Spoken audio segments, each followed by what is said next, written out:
Last time I talked about the strategy of convenience, one of the most effective and popular and well understood strategies. And this time I'm going to talk about the strategy of inconvenience. Now, arguably, convenience and inconvenience are two sides of the same coin, but they're both so important and they're both so effective that they really deserve to be thought about separately.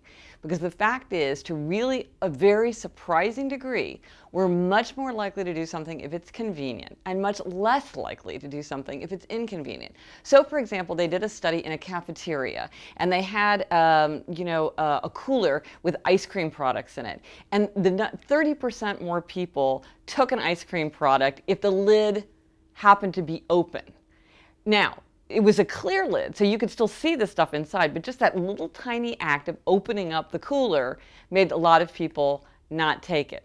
So whenever there's something that you don't want yourself to do, make it inconvenient. If you don't want to do the video game thing, put like the little doodad in a high shelf so you have to go and get it. You could put a scarf over your television, anything to make something slightly less convenient. So one of the things I did in my house is my younger daughter, for her treat, sometimes wants to have a quarter cup of chocolate chips. Where she came up with this, I don't know.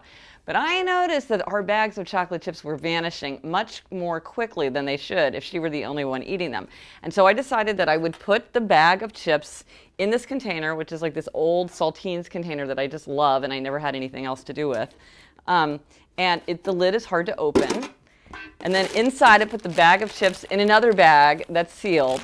And so the chips are there. Somebody can have the chips if they want them, but it's a little bit inconvenient. It's on a high shelf, the lid is on it, you got to get the lid off, you got to open up the bag and get the chips. And that little bit of inconvenience means that the chocolate chips last a lot longer in my house.